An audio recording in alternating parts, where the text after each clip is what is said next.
प्रभु ने हम सबको दी है और ये बातें हर कोई, हम जितने भी इधर हैं, बार बार उन्हीं बातों को हम दोहराते हैं। और इन सारी बातों के बीच में हम परमेश्वर के अनुग्रह, परमेश्वर की दया, कृपा के लिए परमेश्वर का धन्यवाद देते हैं कि उसने हमें पूरी रीति से संभाल के रखा। और ये पूरा क्रिसमस सीजन प्रभु ने हमारे लिए बहुत अच्छा रखा। हमारी हर एक्टिविटी में हम अच्छे तरीके से पार्टिसिपेट कर सके। बेशक कल मौसम खराब हुआ और कभी अंदर, कभी बाहर, कभी कैंसर, कभी ये, इस तरीके की बातें होते होते ऑन द होल ये सब कुछ सही तरीके से हो गया। कमियां रहती, छोटी मोटी बातें आती हैं, लेकिन इन तमाम बातों के लिए हम परमेश्वर का धन्यवाद देते, प्रभु की स्तुति, प्रभु की प्रशंसा करते हैं। हमारा क्रिसमस से रिलेटेड जितना भी हमारा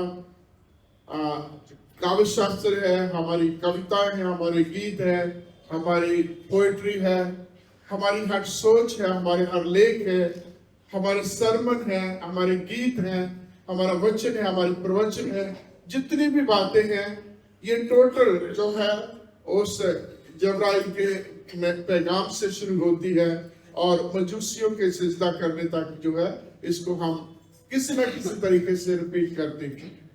और इस बीच में जो मुख्य बात है वो है कि जगत का उद्धार करता प्रभु यीशु मसीह जन्मा, या जगत का उद्धार करता प्रभु यीशु मसीह इस दुनिया में आया। और आपको मैं जो प्राइमरी 5 क्वेश्चन है उनके ऊपर मनन करने के लिए कहूंगा। मैं इसलिए बोला कि जब हम जबराइल फरिश्ते की बात करते हैं या टोटल करें तो हम नेटिविटी स्टोरी की बात करते हैं प्ले के तौर पर, गीतों के द्वारा, तो हम सब ने इस चीज को देखा है। क्रिसमस का संदेश, क्रिसमस के से रिलेटेड जितनी भी हमारी रीडिंग्स हैं, जितना भी वचन है, ये हमारा बहुत समय से सुनते आ रहे, पर नई चीज नहीं है और हम आपको नई चीज दे भी नहीं सकते। जो भी नई चीज है वो प्रभु के पास से है। इसलिए मैंने आपसे कहा कि हम वो प्राइमरी जो प्रारंभिक 4-5 बातें उसके ऊपर हम मनन करें, सोचें और हम देखें अपने अपने तौर पर। पहली चीज कि प्रभु यीशु मसीह जब इस दुनिया में आए तो कब आए, प्रभु यीशु मसीह कब आए, और दूसरी चीज कहां आए, तीसरी चीज किसके लिए आए, और चौथी चीज वो क्यों आए। चौथी चीज जो है महत्वपूर्ण है, और 5वीं वो क्या करने के लिए आए। और ये 2-3 चीजें हैं आपस में मिलती जुलती हैं। और सबसे बड़ी बात ये कब आए, कब आए। यशायाह की किताब हमारे बीच में पढ़ी गई है, 9वां अध्याय उसका 2 वचन कहता है कि जो लोग अंधकार में थे जब चल रहे थे उन पर ज्योति चमकी। जो मृत्यु की वादी में थे, जो निराशा में थे, अंधकार में थे, अंधकार में जीवन में थे, ऐसे समय में प्रभु यीशु मसीह आए। हम कुछ युगों की बात करते हैं और उस युग में प्रभु यीशु मसीह का इस दुनिया में आना एक कलयुग की समाप्ति का समय है। कलयुग की बात होती है और हम बाइबल में ऐसा विश्वास करते हैं, बाइबल के आधार पर, कि प्रभु यीशु मसीह तब आए जब कलयुग खत्म हो गया। और प्रभु यीशु मसीह के आने से अनुग्रह का युग शुरू हुआ। वचन में पढ़ते ना कि हमने उसकी ऐसी महिमा देखी जैसे पिता के इकलौते पुत्र की, और उसके आने से क्या हुआ, हम पर अनुग्रह हुआ। तो प्रभु यीशु मसीह, जब हम पुराने नियम को देखते हैं और आगे बढ़ते हैं, बीच में 400 सालों का एक ऐसा युग है जिसे कल युग मौन युग कहा जाता है। और मलाकी के बाद यूहन्ना तक हमारे पास कोई परमेश्वर का वचन नहीं है। ये ऐसा एक युग है जो कल युग है, एक गैप है, और परमेश्वर ने अपने लोग के साथ बात नहीं की। और जब यूहन्ना बपतिस्मा वाले को देखेंगे, जब उसने बपतिस्मा देने के लिए प्रचार शुरू किया, एक बहुत बड़ी भीड़ उसके पास आती थी। उसकी वजह क्या थी कि इन 400 सालों में लोगों ने परमेश्वर की वाणी नहीं सुनी थी। एक जो है खालीपन था, और लोगों के दिमाग में, लोगों के दिलों में बहुत सारे सोच थी परमेश्वर को लेकर के, और लोगों को कुछ सोच नहीं रहा था, क्योंकि समय जो है बहुत खराब था। प्रभु यीशु मसीह कब आए, ये उस चीज को बताता है। और प्रभु यीशु मसीह कहाँ आए, बड़ा सिंपल सा है, आया मसीह दुनिया में तू। और दुनिया में कौन सी जगह पर आए, हम गीत गाए सराय में, है ना, उसके लिए जगह ना थी। फिर कहाँ आए, जानवरों के बीच में आए। तो प्रभु यीशु मसीह का इस दुनिया में जब आना, दुनिया की जो स्थिति थी, मानसिक स्थिति थी, जानवरों जैसी थी, जानवरों जैसा बिहेव था, जानवरों जैसी गंदगी थी, पूरा का पूरा चीजें थी वो गंदगी से, जानवरों की तरह मानसिक तौर पर और वैसे भी हर तरीके से गंदगी से, ये पाप से, शराब से भरा हुआ युग था। ऐसा समय था जब प्रभु यीशु मसीह इस दुनिया में आए। और सीधा सा सवाल है, किसके लिए आए? हम आपस में बात करें तो किसके लिए आए? वेरी गुड, किसने कहा मेरे लिए? वेरी गुड, यही है शुभ समाचार, और यही है रियलिटी। गीत गाते हैं ना, मेरे लिए आया, मेरे लिए यीशु ने दुख, किसके लिए? मेरे लिए आया, है ना, दुनिया के लिए आया, पापियों के लिए आया, धन के लिए, खोए हुओं के लिए आया, बहुत कुछ है वचन में। लेकिन उसमें मैं कहा था, और पौलुस ने इसी चीज को कहा कि ये बात सच है, हर प्रकार से मानने के योग है कि प्रभु यीशु मसीह पापियों का उद्धार करने के लिए आया, जिसमें सबसे बड़ा पापी मैं था। तो मेरे लिए आया। और जब हम इस चीज को लेते हैं कि प्रभु यीशु मसीह मेरे लिए आया, तो मुझे प्रभु के प्रति कितना आभारी, कितना धन्यवादित होना है, प्रभु के उन बड़े कामों को कितना सोचना है। और जब मेरे प्रिय हम इस चीज को रियलाइज करते हैं, जब कर लेते हैं कि प्रभु यीशु मसीह मेरे लिए आया, मुझे बचाने के लिए आया, मुझे पापों से छुड़ाने के लिए आया, मुझे पाप के चुंगल से आजाद करने के लिए आया, तो फिर दुनिया में जो कुछ मर्जी होता रहे, उसका हम पर असर नहीं होना चाहिए। कहते हैं कि जब एक व्यक्ति मर जाता है, मुर्दे के ऊपर कितनी भी मिट्टी डाल दो, उसको कोई फर्क नहीं पड़ता।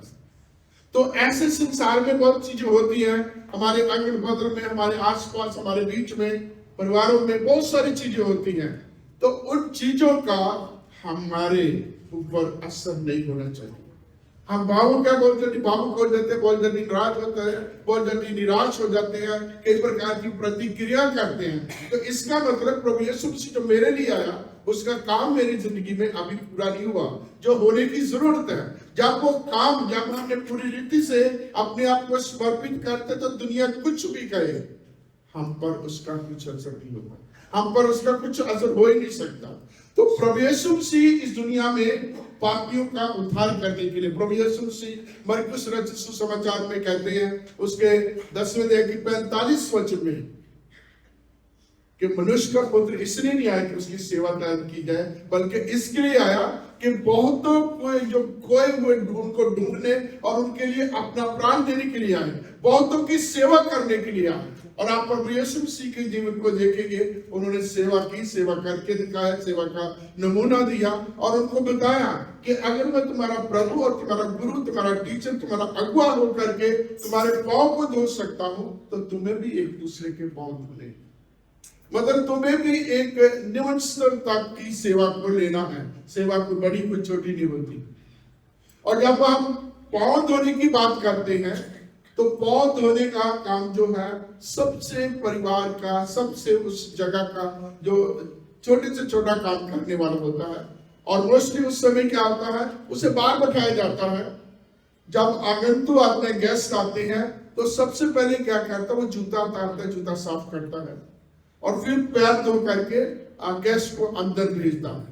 इसी चीज को यूहन्ना ने भी कहा कि मैं इस योग नहीं कि प्रभु यीशु मसीह के जूते को भी, एक बंधन को भी मैं खोल सकूं, उसके जो है लेस को खोल सकूं, या उसके जूते को मैं पकड़ सकूं, उठा सकूं। तो इस तरीके से उसने अपने आप को नमन और दीन किया। तो प्रभु यीशु मसीह पापियों का उद्धार करे, प्रभु यीशु मसीह मेरे और आपके लिए है। और आखिरी जो सवाल है, जो आप सब जानते हैं, हम सब जानते हैं, Why did he come into this world? वो क्यों आए, क्या करने के लिए आए? तो पहला यूहन्ना उसका 3 अध्याय 8 वचन कहता है कि शैतान आराम से पाप करता आया है, परमेश्वर का पुत्र इसलिए प्रकट हुआ कि वो शैतान के कामों को नाश करे। और ये सबसे महत्वपूर्ण बात है मेरे प्रियो, शैतान के कामों को प्रभु यीशु मसीह इस दुनिया से नाश करने के लिए आए। आप जानते हैं परमेश्वर ने जब सृष्टि को जो बनाया और हर चीज देख करके प्रभु परमेश्वर यहोवा ने कहा ये अच्छा है। आकाश पृथ्वी बनाए, सूरज चंद्रमा बनाए और फूल पौधे बनाए और तरह तरह के जलचर और जो है उड़ने वाले पक्षी, तमाम चीजों को बनाया, मनुष्य को भी बनाया, आदम को भी बनाया। और हर चीज बनाने के बाद प्रभु का वचन कहता है ये अच्छा है। और आगे जब परमेश्वर ने ये देखा, उनकी जोड़ियों को देखा, उनकी तो आपस में मेल मिलाप को देखा, तो देखा कि आदम अकेला, परमेश्वर ने ये भी कहा कि ये अच्छा नहीं है। और फिर उसके लिए एक जो जीवन साथी का, उसके लिए उसके जैसे व्यक्ति का प्रबंध करने के बाद परमेश्वर ने कहा ये बहुत अच्छा है। पहले सृष्टि बन रही है, पहला दिन हो गया, दूसरा हो गया, तीसरा हो गया, और सब कुछ बनाने के बाद परमेश्वर कहता अच्छा है। आदम का अकेला रहना अच्छा नहीं है, और उसके लिए हवा बनाई, एक नारी बनाई, और उसको देख के कहा परमेश्वर ने ये बहुत अच्छा है, अच्छे से भी बहुत अच्छा है। अब बहुत अच्छा, बहुत अच्छे तरीके से चल रहा था, और उस बहुत सुंदर सृष्टि के साथ परमेश्वर का नाता था। परमेश्वर उस सृष्टि में आदम और हवा से संगति करता था, रोज प्रति रोज मिलता था, बातें होती हैं। आप देखिए हमारे मित्र, हमारे दोस्त, हमारे अपने, जब हम मिलते हैं हम बातें करते हैं, अपने विचारों को एक दूसरे के साथ शेयर करते हैं, अपने इमोशन, अपनी खुशी, अपनी बातों को एक दूसरे के साथ रखते हैं।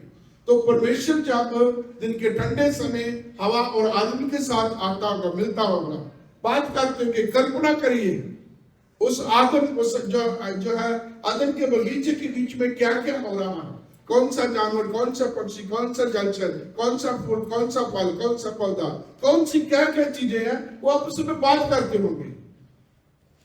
और वचन कहता है एक समय आए, शैतान के बारे में कल भी हमने देखा, वो आराम से झूठा है और झूठ बोलने वालों का बाप है।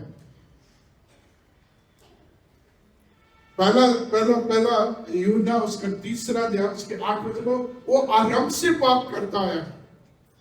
यूहन्ना 10:10 में लिखा है वो हत्यारा है, वो चोर है, वो डाकू है, और उसकी काम ही शुरू से है। वचन में लिखा है उत्पत्ति 3, उसमें लिखा जितनी भी परमेश्वर ने सृष्टि बनाई उसमें सांप जो सबसे ज्यादा धूर्त था, शटल था, सबसे ज्यादा वो धूर्त था, और वो शैतान हमेशा मौका चाहता था। पहले उसने परमेश्वर की बराबर जो है आने की कल्पना की, प्रयास किया, और उसको गिरा दिया।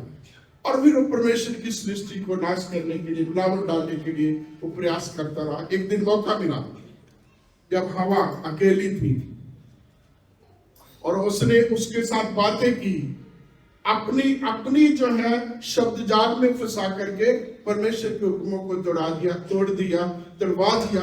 और उस दिन क्या हुआ, परमेश्वर की सुंदर सृष्टि को उसने खराब कर दिया। और तब से लेकर पाप श्राप इस सृष्टि पर इस दुनिया में बना रहा।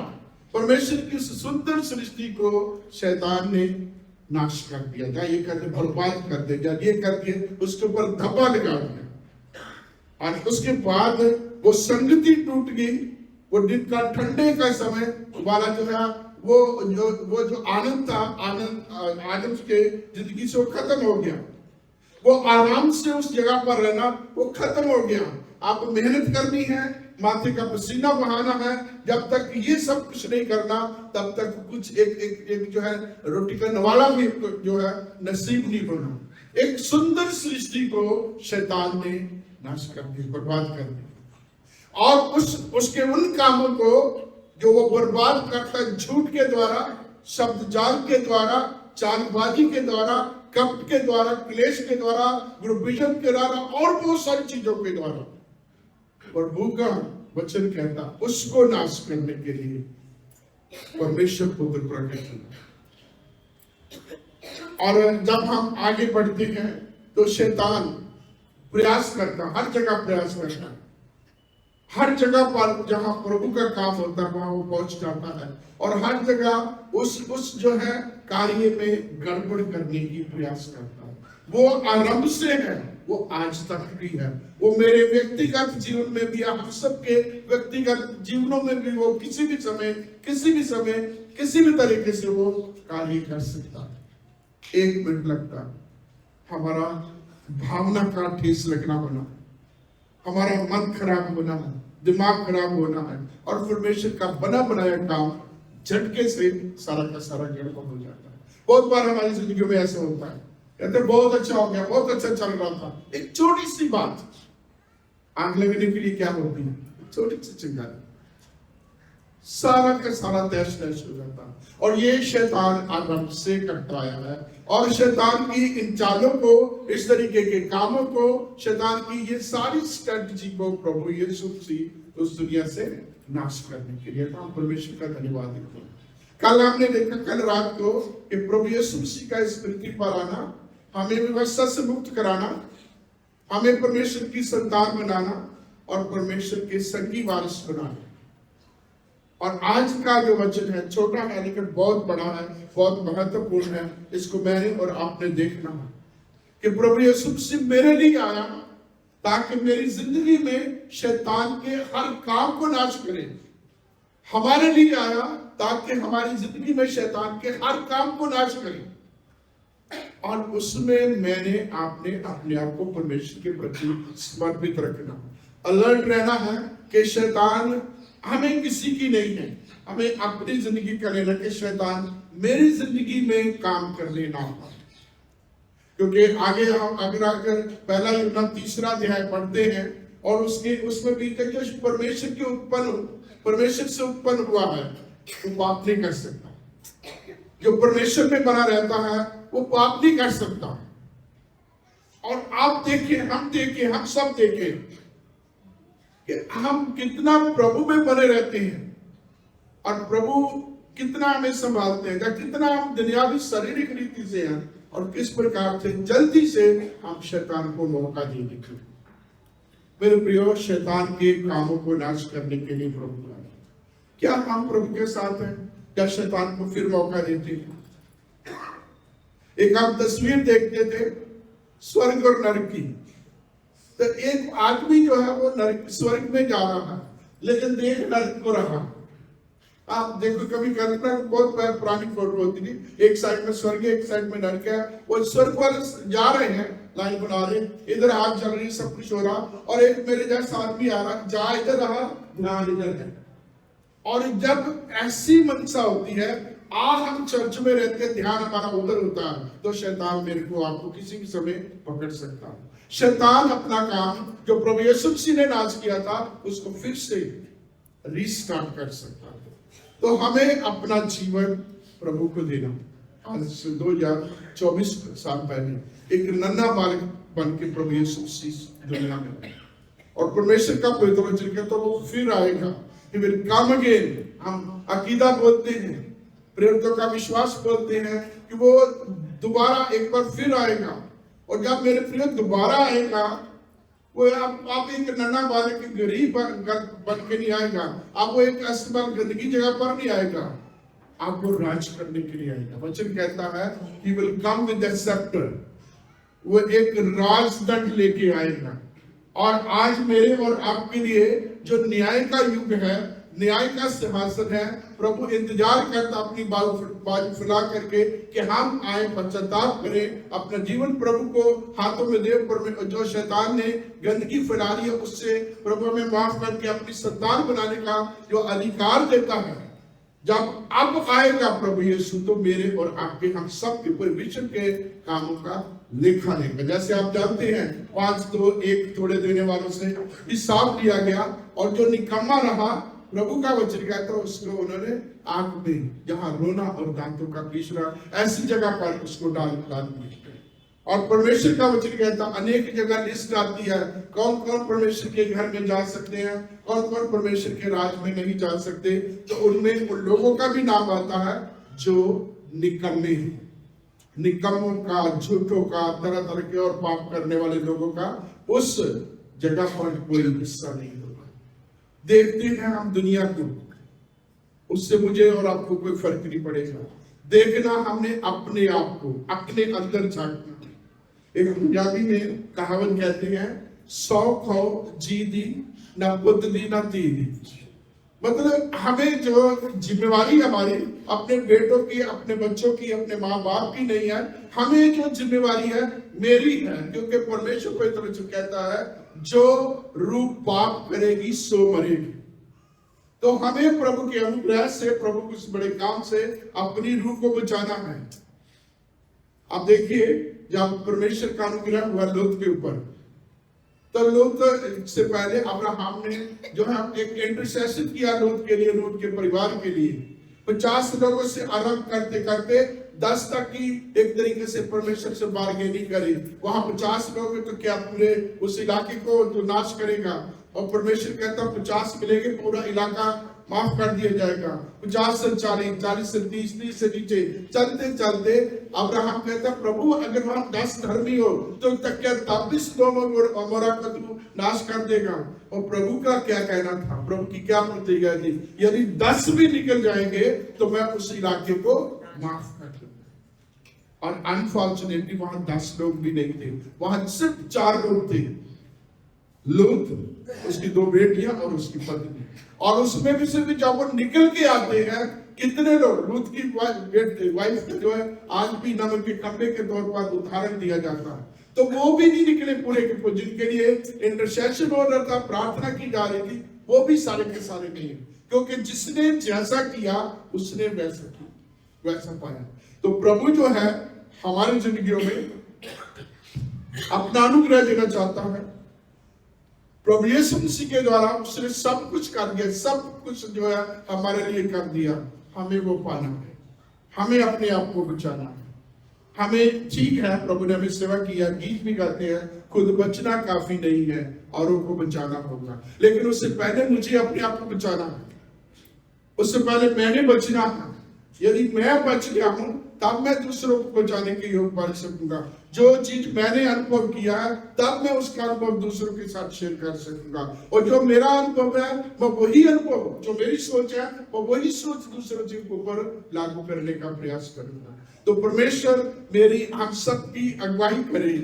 बहुत क्रिसमस आए, बहुत क्रिसमस सेलिब्रेट किए, आगे भी जब तक हम दुनिया में रहेंगे, जब तक ये दुनिया ऐसे ये मौसम चलते रहेंगे, ये सीजन आते रहेंगे, ये फेस्टिवल आते रहेंगे, हम कहाँ होंगे, हमारी स्थिति क्या होगी। परमेश्वर ने जो है यूहन्ना 3:16 2024 पहले अपने पुत्र को दे दिया, उसने अपना काम कर दिया, उसने कुर्बानी दे दी, लहू बहा दिया, मार खाई, बेइज्जती सही, मृत्यु को सहा, जिंदा होकर के हमारे लिए जय का उत्सव तैयार किया, हमारे स्वर्ग का द्वार जो तैयार कर दिया। हमें उसमें प्रवेश करना, और हम तब करेंगे जब तक हम अपना जीवन प्रभु के हाथों में समर्पित नहीं करेंगे। मुझे और आपको प्रभु के वचन के अनुसार चलना, प्रभु में बने रहना, प्रभु की उन आशीष को हमने पानी, ताकि हम प्रभु की उस आशीष से वंचित ना हो। प्रियो, कभी कभी कांप जाते हैं, कभी कभी इस जो वचन को पढ़ के कांप जाते हैं, जिसे कहते हैं ना रूह हिल जाती है। पूर्व पश्चिम उत्तर दक्षिण से लोग आएंगे, अब्राहम के साथ स्वर्ग लोक में बैठेंगे, परमेश्वर के घर में बैठेंगे, परंतु राज्य की संतान बाहर होगी। ये मेरे लिए लिखा हुआ, ये हमारे लिए लिखा हुआ, ये यहूदियों के लिए लिखा, ये परमेश्वर के लोगों के लिए है। अन्य जाति, वैश्य, तरह तरह के लोग, डाकू डकैत परमेश्वर के राज में प्रवेश कर सकेंगे, परंतु परमेश्वर के राज्य की संतान बाहर होगी। आपके लिए, मेरे लिए एक चेतावनी, एक चिंता, चैलेंज है, कहीं मैं तो नहीं हूँ जो बाहर रह जाएगा। आप जरा अपने आप को तैयार करें, अपने आप को सोचें, दुनिया की तरफ मत देखें, दुनिया को मत कुछ कहें, अपने आप को ज्ञान करें। आइए प्रार्थना करें। क्रिसमस आया है, निकल गया है, लेकिन क्या प्रभु का काम मेरी और आपकी जिंदगी में हुआ है? प्रभु ने जो वो शैतान का काम जो है नाश करने के लिए अपने पुत्र को भेजा, इतनी बड़ी बलिदान कुर्बानी दी, क्या मेरी जिंदगी में उसका कोई असर है या नहीं है? आइए दुआ करें। हमारे महान सर्वशक्तिमान, हमारे दयावान परमेश्वर, आपका धन्यवाद, आपका शुक्र, आपकी तारीफ, आपके नाम की स्तुति प्रशंसा करते हैं। याद करते पिता परमेश्वर, उस कल युग से तूने प्रभु ऐसे समय में अपने पुत्र प्रभु यीशु को भेजा। उस समय के लिए पिता परमेश्वर हम आपका धन्यवाद देते हैं। जब हम पाप में थे, दुनिया अधिकार में थी, मौत की बाजी थी, पिता परमेश्वर बहुत ही, पिता परमेश्वर सब कुछ प्रभु जी उल्टा पुल्टा था। यीशु तेरा धन्यवाद, तूने इस दुनिया में आना स्वीकार किया, महिमा में स्वर्गीय सिंहासन को छोड़ा, इस श्रापित पृथ्वी पर आया, हमारे पाप श्राप को अपने ऊपर लिया, ताकि हम बचाए जा सके, ताकि हम पाप के बंधन से छुटकारा प्राप्त करके स्वर्गीय राज्य में परमेश्वर की संतान के रूप में जाने के लायक बन सके। आज मुझ में बहुत सारी कमजोरियां हैं, हम में बहुत सारी भूल चूक है, कई प्रकार के पिता परमेश्वर, बहुत बार हम आपके वचनों हुक्मों को तोड़ देते हैं। हमारी इस प्रभु जी कमी को, इस घटी को, कमजोरी को दूर करें, हमें तेरे योग पात्र होने की, हमें प्रभु जी तुझ में बने रहने की बरकत और आशीष दे। मेरे तमाम प्रिय भाई बहनों पर, बच्चों पर, जवानों पर आपकी बरकत और आपकी आशीष चाहिए। हालेलुया। तुम दया करो पिता, ताकि तेरी कुर्बानी प्रभु जी ऐसे वंचित उससे हम रह न सके, बल्कि हम तेरे राज में जाने के लायक बन सके। पिता परमेश्वर तू दया कर हमारे सेंट फ्रांसिस बास्केट पर, एक एक घर, बच्चे, जवानों, बुजुर्गों पर, सब पर तेरी बरकत, तेरी आशीष दे। पिता परमेश्वर हम गाते ही ना रह जाएं, बल्कि पिता परमेश्वर हम आत्मा में तैयार रहें, ताकि जब तू आए तो तेरे साथ उठा ले जाने के लिए कर सके। धन्यवाद तेरा शुक्र करते इस प्रार्थना को आपके कदमों में ना हो, प्रभु यीशु मसीह के हुए।